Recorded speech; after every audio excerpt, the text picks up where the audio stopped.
જય બાબારી મિત્રો, આજે આપણે બીજ હતી તો આપણે પગપાળા ભાડલી રામાપીરનું મંદિર છે ત્યાં દર્શન કરવા જઈ રહ્યા છે. આપણા ગામમાંથી આપણે નીકળ્યા છીએ અને આપણા ગામમાં વડામાંથી આપણે શોર્ટકટ નીકળ્યા છીએ અને આજે આ ખેતરના ને બધા વ્યૂ છે સવાર સવારમાં મોર્નિંગના.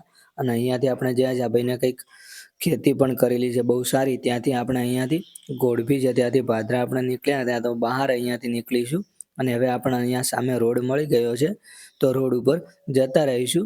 અને અહીંયા આપણે ફાઇનલી ગોગુદ્રા ગામે પહોંચી ગયા છીએ અને ગોગુદ્રા ગામની આ ડેરી છે અને ડેરીથી અહીંયા આગળ નીકળીશું તો એક જગોલ તરફ રસ્તો જાય છે અને એક આપણે ભાડલી રામાપીરના મંદિરે જઈશું. ત્યાં હવે આપણે મંદિરે જઈશું ને આ ગોગુદ્રા ગામનું તળાવ ને એ વગેરે આવ્યું છે.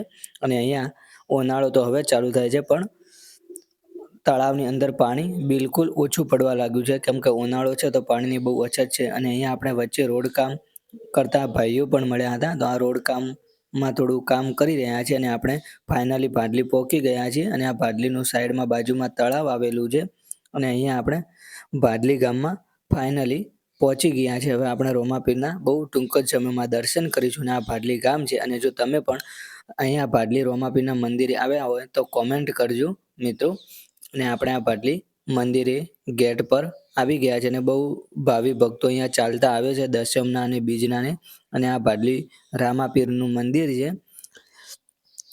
બહુ મસ્ત એવું મંદિર છે. તમે પણ આવો તો અહીંયા 10 મિનિટ બેસો તો બહુ શાંતિ મળે છે. અને આ નવું મંદિર પણ કામકાજ ચાલુ છે અને આ મંદિરમાં તમે બધા ભાઈઓ દર્શન કરી લો. અને અહીંયા બેઠક વ્યવસ્થા પણ છે, ચા પાણી જમવાની પણ બધી વ્યવસ્થા હોય જ છે દશમ અને બીજની. અમુક ટાઈમે બીજની તો બહુ ઓછી હોય પણ દશમની બહુ પબ્લિક હોય અહીંયા. અને ત્યાંથી ફાઇનલી આપણે હવે ઘર તરફ દર્શન કરી અને પાછા આવી ગયા છે.